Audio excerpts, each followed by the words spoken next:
बार लिखेंगे? इन सब का क्या हो जाएगा? गुना। मेन बात अपने को आधार की रखना है।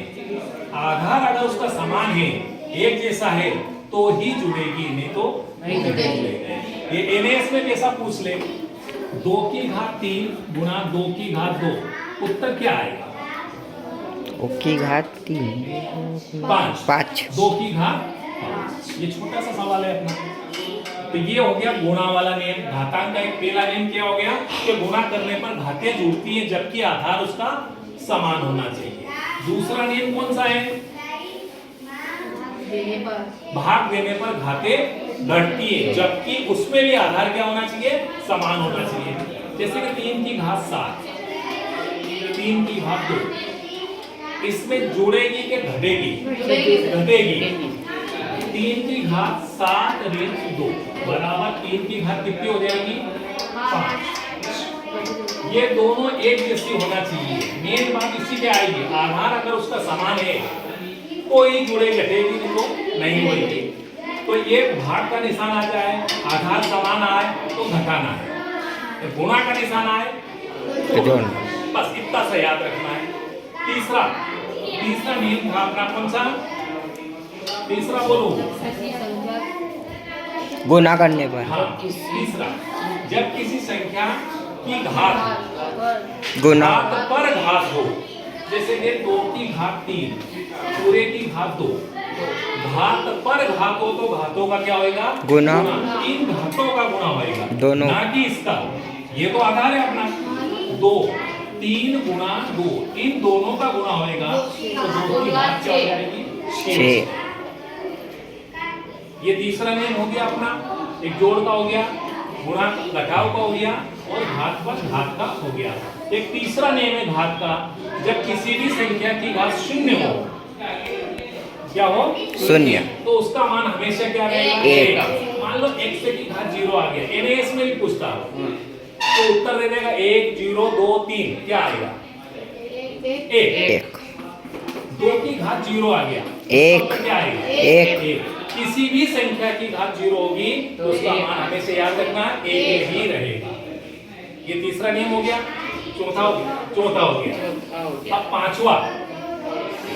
पांचवा नियम यह है, जब भी किसी भी संख्या की घात ऋणात्मक, ऐसा आ गया, किसी भी संख्या की घात ऋणात्मक हो तो इसको धनात्मक बनाने के लिए हर में ले जाएंगे, नीचे ले जाएंगे, मतलब पूरी की पूरी संख्या नीचे आ जाएगी, ये धन बन जाएगा। नीचे से ऊपर ले जाएंगे तो ऋण बन जाएगा। ये घात का नियम है। तो ऋण है तो नीचे ले गए, 1/2 की घात 3, तो 2 कितनी बार लिखेंगे? 2 बार 3 बार। इन सब का गुणा कर लेंगे, 1/8 उत्तर आएगा। ये ऋण वाला है। एक और ऋण वाला रहता है 3/7 की घात ऋण 2। इसको कैसे करेंगे? इसको बटे में नहीं ले जाएंगे, बटे में भी ले जा सकते हैं तो उलट गुणित होएगा। तो इसको कुछ नहीं करना, अंदर की संख्या चेंज कर दो।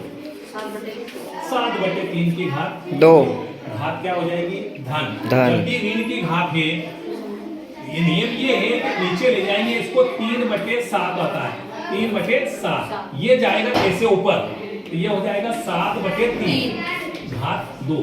तो अपना ये याद मत रखो, तो सीधी बात है, अंदर की संख्या अगर चेंज कर दें अपन तो ये संख्या क्या बन जाएगी अपनी? धन की बन जाएगी। तो घात धन में होगी तो ही हल कर सकते हैं अपन, ऋण में हल नहीं कर सकते।